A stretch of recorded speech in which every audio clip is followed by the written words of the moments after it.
Oh.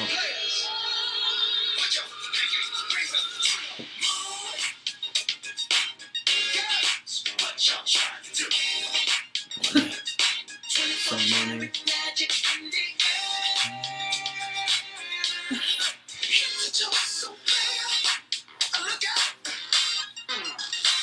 Got some Bruno Mars for you. Put you in the mood. So welcome all. What's up? Let's see if we can get some likes up in there. I know we sat down a little bit early. Maybe we'll play some Bruno Mars. We couldn't wait. That'd be funny if that was off beat. You might be with it though. I got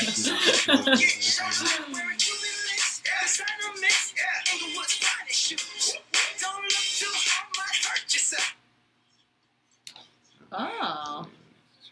Looks like everything's working well from a technical perspective, so we'll get started in a minute. Couple more minutes. Toss some I know likes. you're all waiting. Yep. We're in our very own locker room today. Yeah. In case you couldn't tell, #RateYourCoach. And we got our nice little locker room talk helmet. Feel free to contact us at info@lockerroomtalk.com in case you want a decal or some gear. Got our locker room talk shirts. Nice little hat here. But the real reason we're here is for Junior Reality Check, which Nick will talk about in a second. Yeah. So, couple more minutes. We'll get going here. No rush. Just in case there are some kids late to class. It happens. Not to us. Can we get some likes up in here? Maybe some hearts? Some shares. Share this. Some wows. I like the little wow emoji where he like looks up. You know what I'm talking about? Yeah. That makes us feel good. Yeah. All right, so why don't we get... Yeah, let's get rolling. All right, just for a reminder, I am Keirsten. And I am Nick, and as Keirsten mentioned, we are here from our very own locker room in Stratton, Vermont. We are here to talk to you guys about a junior year reality check. We'll tell you everything high school juniors that you need to know about the recruiting process, where you should be at this point in time, and what your next step should be. So I will turn it over to Keirsten, and we'll get going. Yeah, absolutely.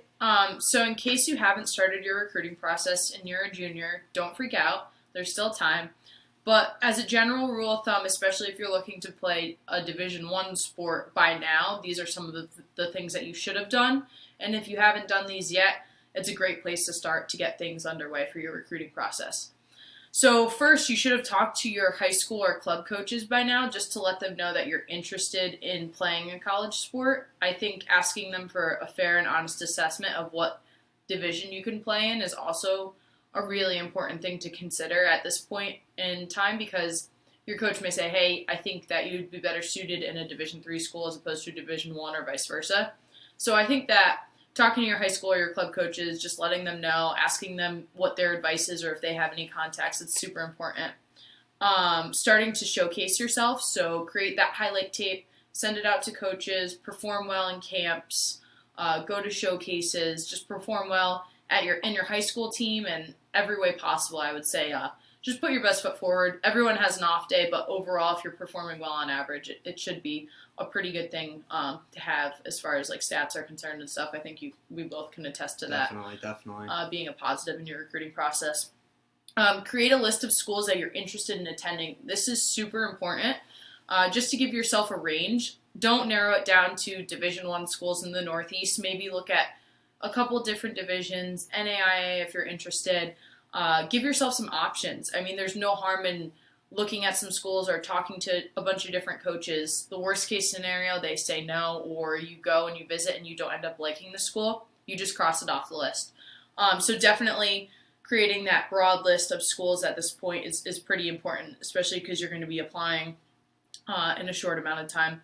Again, if you are not here if you haven't done these and you're in the recruiting process, don't freak out. There's still time. There's still hope for you to get recruited. But again, it may just be to a Division II or Division III school, which is obviously totally fine. So at this point in the year, if you have done all of those things on the checklist so far, you may want to start to narrow down your list. So, crossing off by talking to the coach, maybe he's not interested, maybe you're not interested. going to the school and actually seeing what the morale is like. Maybe they don't have a major that you're looking for, or you don't like the campus, or a variety of things that you can look on to narrow down your list of schools. So create that broad one, and then obviously by process of elimination, just kind of narrow them down. Reach out to coaches. Don't be shy. Reach out to as many coaches as possible, especially if they're on your list. Coaches their time has gotten smaller and smaller in order to recruit, so they have less time to actually physically go out and recruit kids across the country. So, be humble, swallow your pride, and reach out to those coaches. Not every single person is going to get an experience of 50 different coaches knocking on their door. Going on official visits. So junior year, you can, check out as many schools as you want unofficially, meaning that you will be paying for the trip, you and your parents. The school is not allowed to pay for the trip until your senior year. So don't worry about that. Maybe just drive through a campus, ask a coach if he is available to grab a quick coffee or, a meal or something like that, just to talk to you. Make sure you're checking out all the NCAA rules and regulations to make sure you're not breaking any rules. But just a general rule of thumb, talk to the coaches, go on the official visits, narrow down your list. And a really huge part, which I'm going to pass to Nick in a second, sign up for your SATs and ACTs. Make sure you're taking those as many times as possible, especially if you're not a strong test taker. You don't necessarily need to take an SAT course, even though I did, and I highly recommend it. I'm sure there are online courses and stuff at this point. Yeah, a lot of resources that you could use. But sign up for those SATs. Take them as many times as possible. Not every school requires you to have them, but it's always just an added benefit, especially if you're a good test taker, to have them and showcase your strengths. If it's a weakness, still show that you're trying. Maybe take your AP tests and move on from there. And then I'm going to pass it off to Nick for a little bit. Yeah, so kind of going off what Keirsten said, one more thing about the SATs. You want to take them as many times because, as I'll get into, you'll need to get a certain score to be eligible to play, depending on which division you want to go into. There are different standards. But one thing you could do with a test like the SAT is the eligibility is based off 2 of the sections. So if one time you do really well in math, but you don't do so well in the English or the reading section, the next time you could focus on the reading section and then combine that with your old math score, and then that would be the score you can go forward with. But so I'm going to go off and talk a little bit about the academic eligibility for each division. So if you're looking to play Division 1, they require that you complete 16 what they call core courses in high school. Yeah. Core courses. And that's basically your 4 years of English, I believe it's 3 years of math, and a few years of sciences. All those courses can be found on the NCAA eligibility website. And if you have any questions, just go to your guidance counselor or someone at your high school to help you with that. But so you have to have 16 of those courses done, 10 of which need to be done before your 7th semester of high school. And so for high school juniors, for most of you, your 6th semester is going to be the second half of your junior year, which is coming up. So it's something that you need to talk with your guidance counselor with to make sure you get those 10 in before the end of this year, because if you don't, there's nothing you could do next year to make those up. So if that's in doubt for you, make sure you talk to a guidance counselor before you start taking your classes next semester. As we mentioned, there are so many resources. So even if you don't want to go to your guidance counselor, or you don't have a guidance counselor to speak to, just check out everything online. NCAA has pretty written out rules for you, and I'm sure there are a bunch of other websites. If you just Google that, you can check that out. Definitely. There's a lot of resources. And Kimberly, yes, this will be able to be viewed on our Facebook page later. You don't need to be watching it. It'll be up on our page as soon as we're done. We'll be there. And so to keep going, so you have the 16 core courses, 10 of which need to be done before your 7th semester. You need a minimum of a 2.3 GPA, and then from that GPA, there's a sliding scale for your test scores. So depending on what your GPA is, you look at the sliding scale, which again can be found on the NCAA eligibility website. Your guidance department will probably most likely have it as well. And so the higher your GPA, the lower SAT or ACT test score you need to get.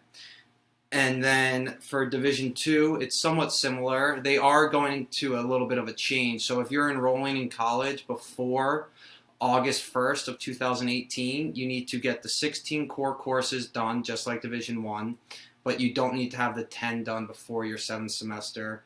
You need a 2.0 GPA, and you need an 820 SAT or a 68 sum score of your ACT.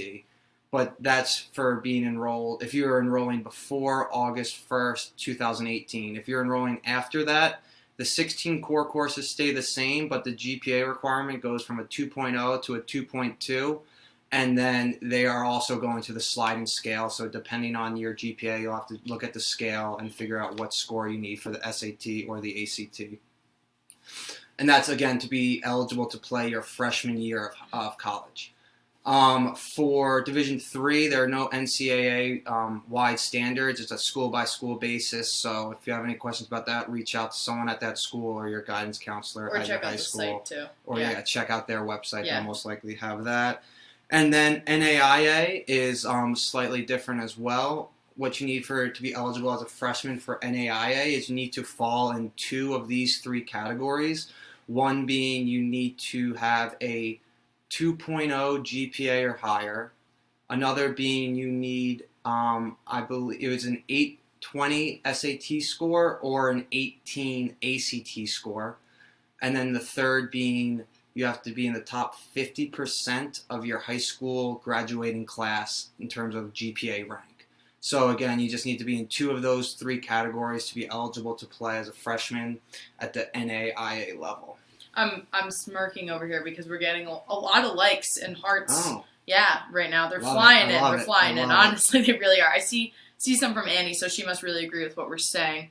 Brandon says, hi, friend. Hey, Brandon. Nice to see you.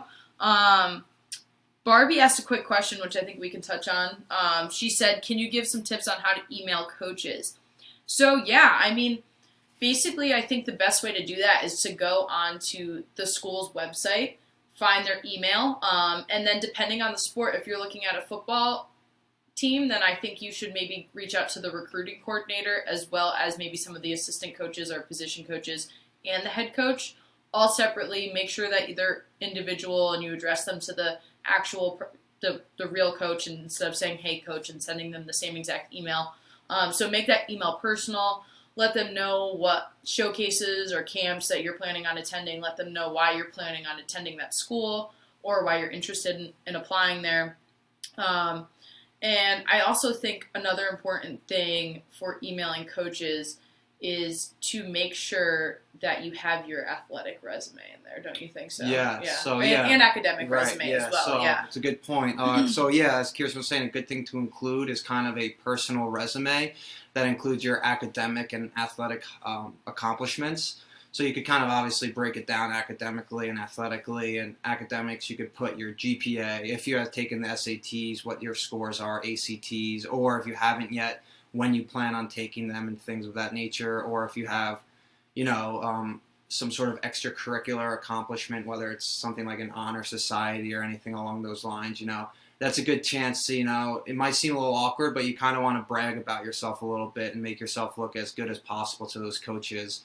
And then athletically, you obviously want to put some of your big accomplishments, those will be different for sports. Like if it's track and field, you want to put your best personal times or some big races that you've won or finished in. And then baseball, it's things like your 60-yard dash, your velocity, or just, all league at high school, all county, certain any accolade you can, the more the better. You just want to look as good as possible to these coaches. Yeah, and also, let's just say you don't end up sending them your athletic or academic resume.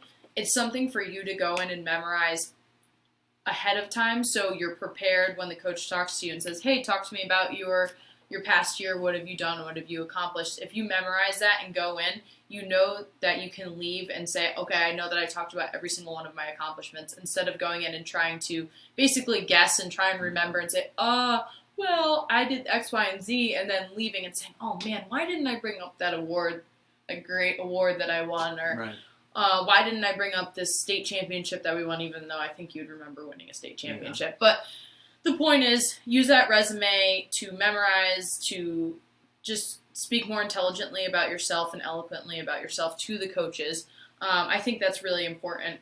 And I think overall, coaches really want to hear from you. I mean, we've spoken to a lot of coaches from, Ivy League schools, Division I, Division II, Division III, NAIA, and basically they want to hear from you guys. They want to know that you are interested in attending their school, and they want to know why, and they want to know that you are going to represent their school in the correct way. So basically, if you're interested in a school, don't be afraid to email them. Now is the time to be emailing them. Mm-hmm. Really quickly, I have a quote from one of our blogs that we did with Huddle, and we interviewed Coach Kevin App of Williams basketball. He's the men's basketball head coach, and we asked him, how should prospective student athletes reach out to you? And his quote was, email or filling out our online recruiting questionnaire is the best way to initially contact us. So again, he's bringing it back into initially contacting them. After that, he may want to see you play in a showcase or a camp or come visit the school.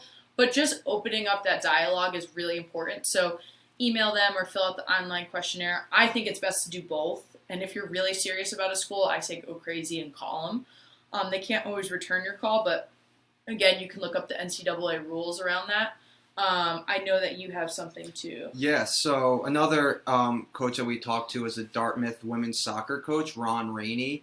And we asked him a few questions, one of which was we asked, how should an athlete contact you? Pretty similar. We asked, what's the best phone, email, social media?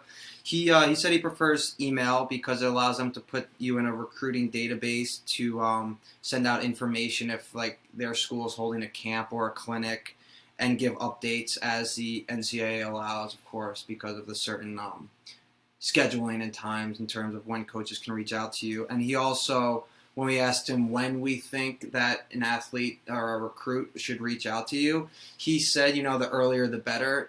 He said if someone reaches out to him freshman or sophomore year, he thinks that's great because it lets them to start their relationship a little bit earlier, get to know each other a little bit better. And again, if you haven't reached out to a coach yet and you're not a freshman or you're not a sophomore, again, that's not the end of the world. You still have time.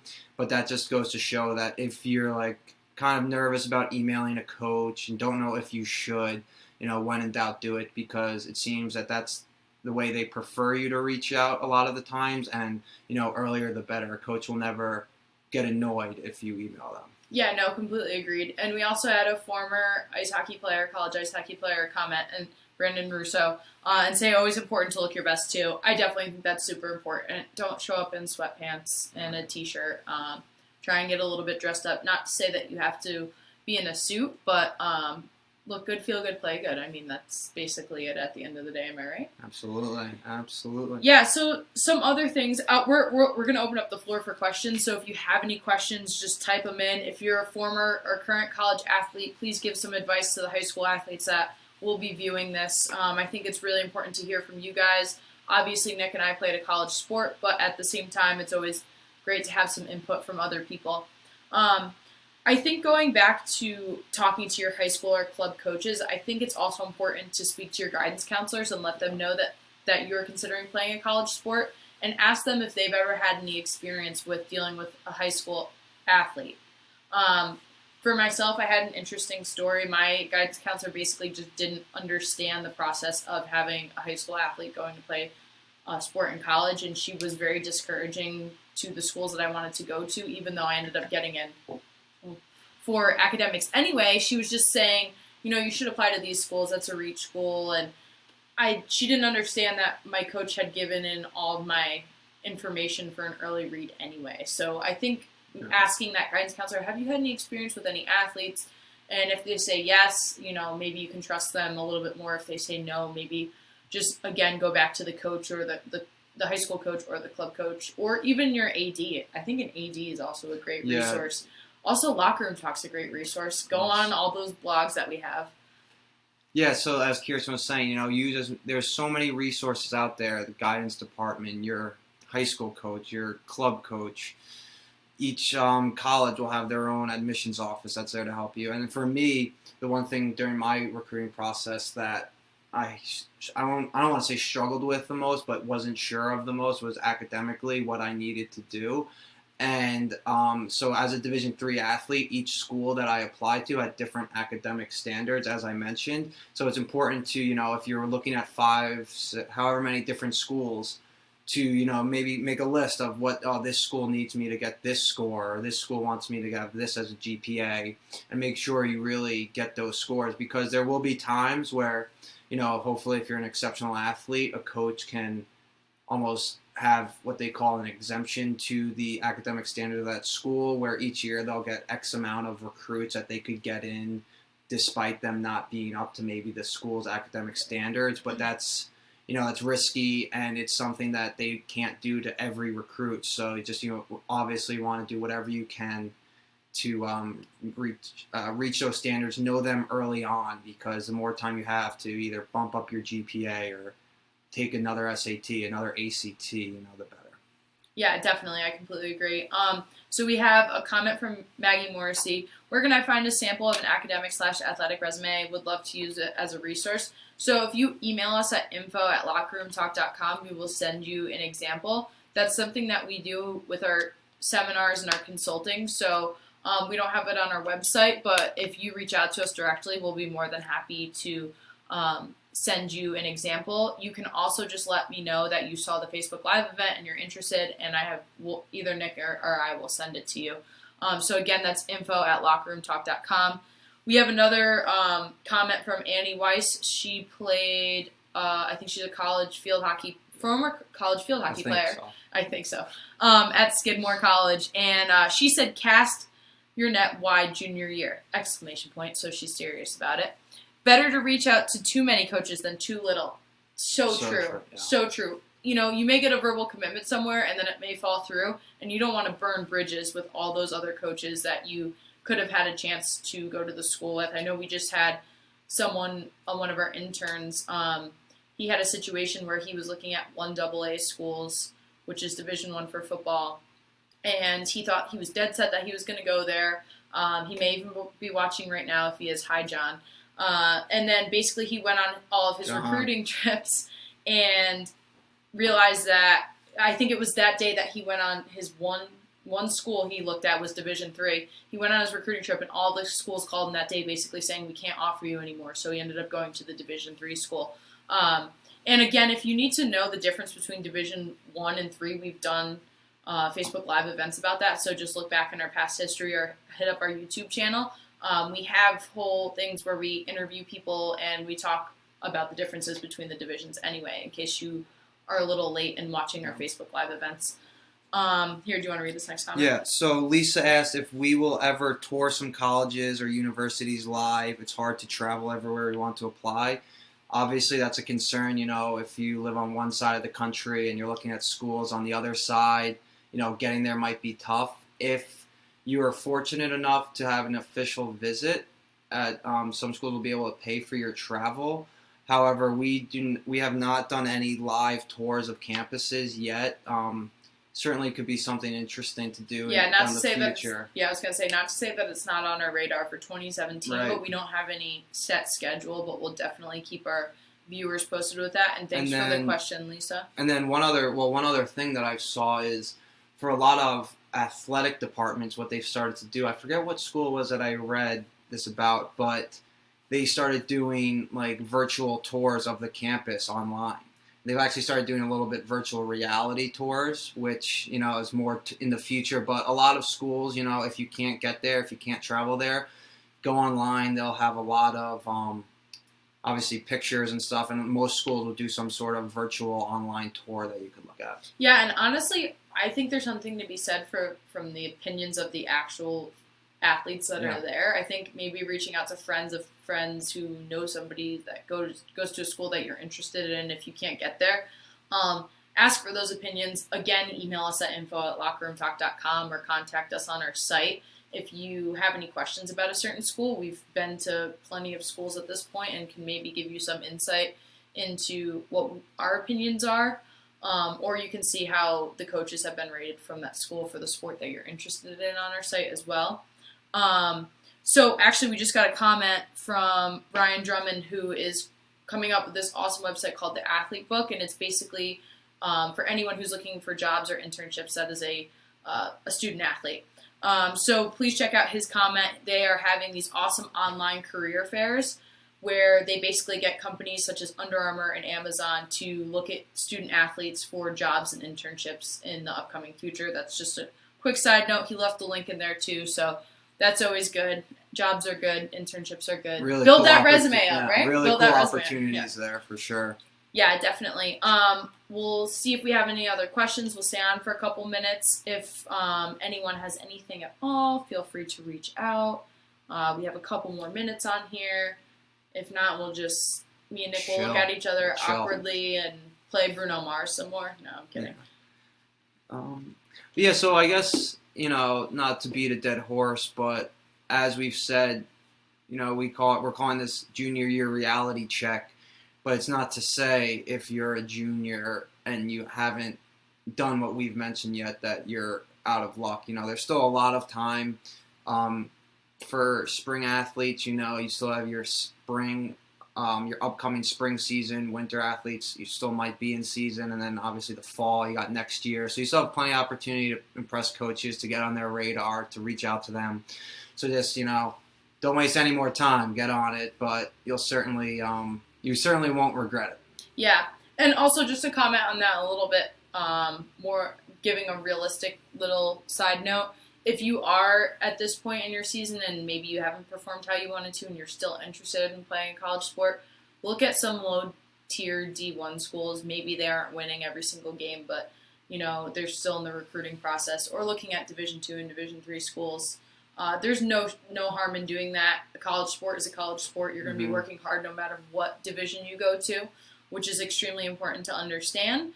But definitely take the time, cast that broad net, as everyone's been saying, even some of the comments from the former athletes in our Facebook Live. Do your research. And another great option, if you are a little bit behind the eight ball, and you want to play a Division I sport, or you want to go to a certain school and you can't make the academic requirements, or you're just a little too late, something like a junior college route is just a great way to go. It's not something that a lot of people dream about necessarily, but we know a ton of people that out of high school they either weren't academically ready to go to a certain school, or physically they had to get a little bit stronger, a little bit faster, so they went to junior college for 1 or 2 years, got their grades up, improved their skills, and then from there were able to transfer to their dream school, a big time Division I school, or even a D3 school if you need to, something like you need to get your academics up. Something like a junior college route, if you are a little bit behind the eight ball, is something to seriously consider. Yeah, I think one of the more interesting stories and interviews that we've done with somebody is with Eddie George, who obviously is a former NFL player. But he basically went to a high school that was a football factory.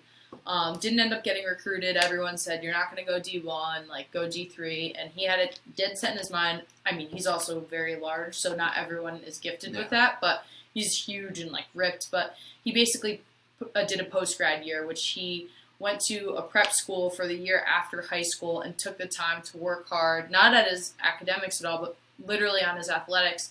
Ended up getting offers from 10 to 15 different schools, had a record-breaking year for himself, and obviously went on to play in the NFL. So that's not a bad gig. No. If you have your heart set on something, obviously don't give up, but you definitely have to do the work, or maybe spend 2 years at junior college or a year or two at an NAIA school to build up your rap sheet and everything in order to play that Division I sport. But yeah, I think that's it. Unless there are any last minute questions. Barbie had a great point. She says, check out blogs at Locker Room Talk for tons of great information about the recruiting process, sport-specific recruiting tips.